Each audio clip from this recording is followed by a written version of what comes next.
this is my second pass at this video. The first one got fouled up. I'm not sure exactly what happened, but the audio was bad. But some impressive things are happening here. Russia has been hit really hard by Ukrainian drones. And when I say really hard, I mean really hard. And they're targeting oil depots. And that's really interesting. This was the guy that does Vantic Soup, the creator of Vantic Soup, talking about how I still can't believe how well executed and effective the latest Ukrainian attack on Russia infrastructure was. And he was talking about that yesterday. This was yesterday afternoon when he posted this. The Vantics are absolutely seething right now. Well, if they were seething yesterday, they're going to be absolutely beside themselves now. Here's Michael McKay. A large Ukrainian drone strike is forming, targeting strategic and military installations on the territory of the Russian T-state. This was also last night, just before I went to sleep. But look at all those arrows, where they're going. I'll show you where they went in just a moment. Okay, Russian Telegram channels reported a drone attack and fire at the Rosneft oil depot in Adler area in Krasnodar region of Russia. So you can see that behind there. Here's burning Russian oil depot in Adler. The aftermath of the drone attack on the Russian oil depot in Adler. So it's going and going and going and going. And where's Adler? Adler's down here, just below Sochi. And here's Crimea. This is Ukraine here, and across the Kerch Bridge and down the coast. They had to know that they were like in danger. And of course, they did know that. In Sochi, more than 20 explosions were reported. An oil depot and warehouses near the airfield are currently on fire. So it was a big night for Ukraine. And that wasn't just that. But by the way, before I move on, this is really interesting. Vibes in Sochi. Local teens are filming videos with a burning oil depot in the background. Welcome to an era where explosions are just a background for your stories. Yeah, that's what they're doing. They're using that as a background, which I'm not sure why. They seem to be smiling in it. It's fascinating to see. Voronezh was also hit by drone strikes overnight. Air defense activity caused additional damage, as it usually does with the Russians, and fires in the area. And then you have Nizhny Novgorod region. A fire has been reported near the local oil refinery. Again, they're going after oil refinery after oil refinery after oil refinery.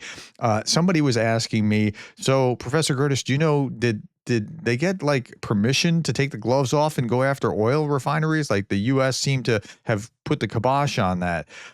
I don't know what to tell you with that. I just know that this is what they're doing. Nizhny Novgorod is over 800 kilometers from Ukraine. So they might not have been expecting it there, but they should have been. Okay, meanwhile, and this is an odd story, in Russia's Jewish autonomous region, 5 tanker cars derailed and spilled fuel for unknown reasons. Okay. I didn't know that there was a Jewish autonomous region. And if you didn't know that, well, here it is. It's just above China. This Jewish autonomous oblast, and I looked it up, and it's over by Japan, right? And apparently it's run autonomously with Jewish laws and that sort of thing, but there's not a majority Jewish population. Okay, anyway. Next, let's look at what the Russians were doing to the Ukrainians overnight. So there were 83 drones or missiles that were fired at Ukraine. 60 out of 76 Shaheds and other types of drones. 0 out of 5 ballistic missiles were intercepted. They're usually pretty bad at that. Those are very hard to hit. 0 out of 1 cruise missile. 0 out of 1 Iskander-M ballistic. So they did get one of the missiles.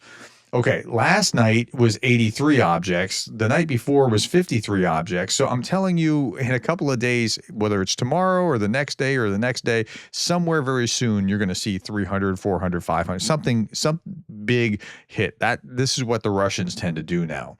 Okay, aftermath of the Kh-22 missile strike on Mykolaiv, 3 private homes were completely destroyed, while 23 other private houses, 12 apartment buildings were partially destroyed or damaged. This is intentional. This is what the Russians are trying to do now to destroy the habitat of the population in these cities. I think they're trying to create a mass immigration problem. Refugees. During yesterday's shelling in Mykolaiv, 23 private houses, 12 apartment buildings, 6 cars, a post office, construction material stores were damaged. Yulia Servanenko, she's the prime minister, says in Kharkiv Oblast, Russian drones struck Chovchuk, injuring at least 3 people. In Baliklia,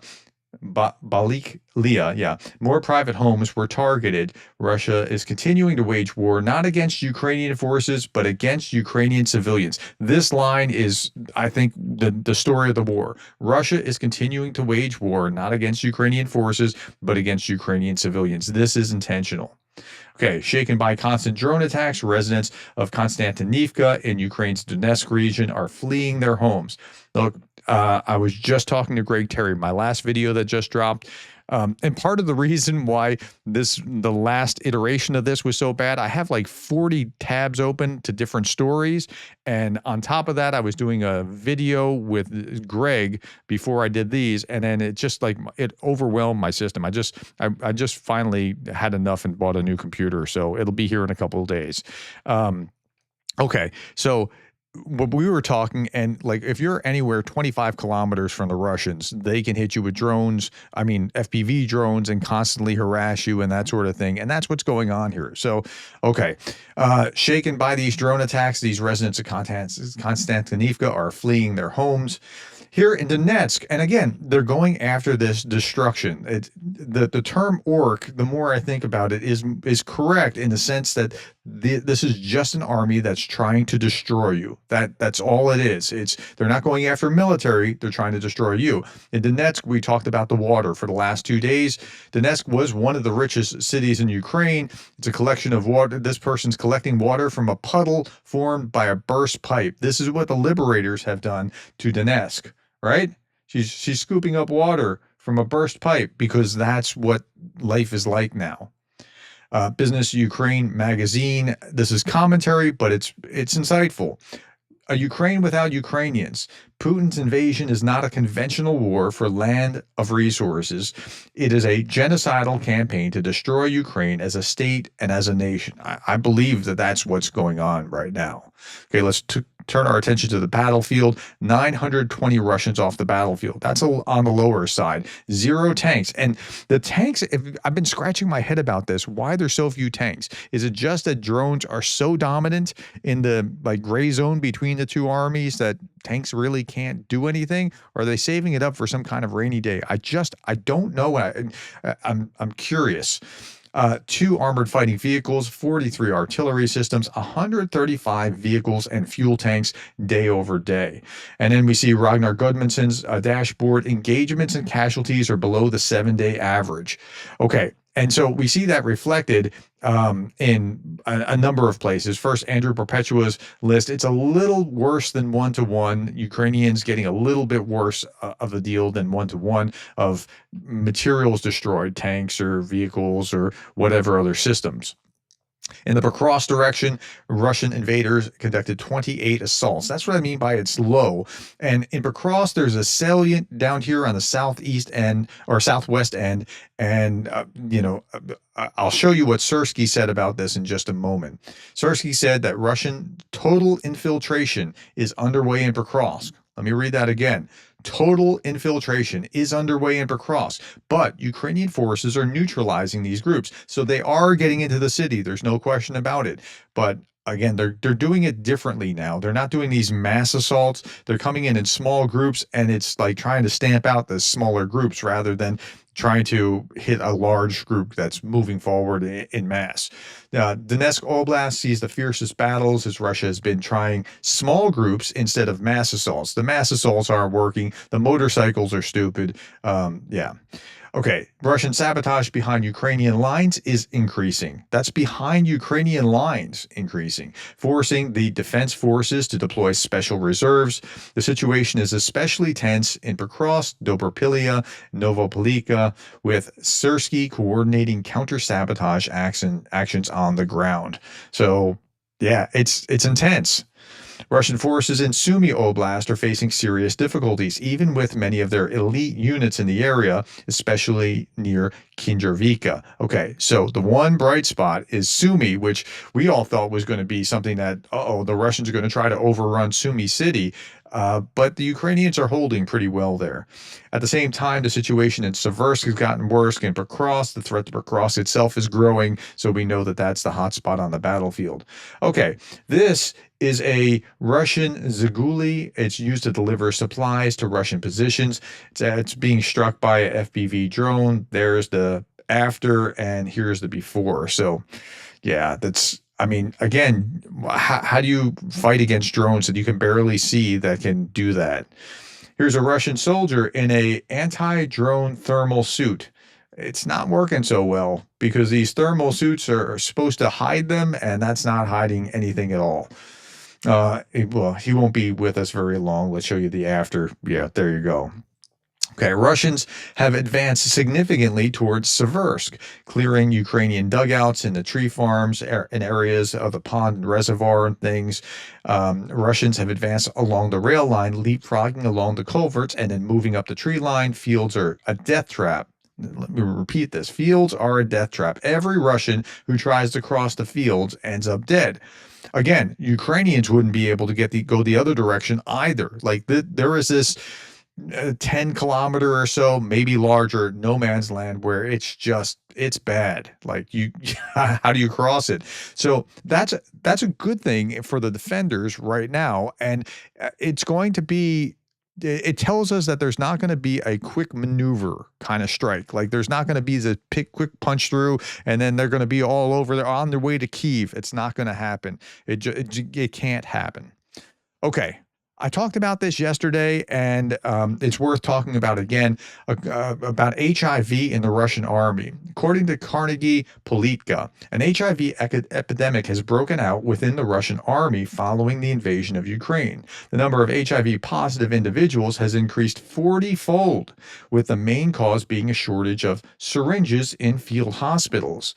The demographic and economic losses that Russia may face due to this epidemic could last for decades. It really could. I mean, you're killing off essentially people prematurely before their time, like because of HIV, and it's at a much higher clip than what it otherwise would have been. While the number of new HIV cases in the Russian army was single digits during the first quarter of 2022, by autumn it had increased 5-fold. By the end of 2022, 13-fold. By early 2023, the number of cases has surged 40 times. So, and now we're in 2025. I'm sure it hasn't gone down. Russia is ranked among the top 5 countries in the world for new HIV infections, accounting for just about 4% of the 1.5 million global new cases. So that's that.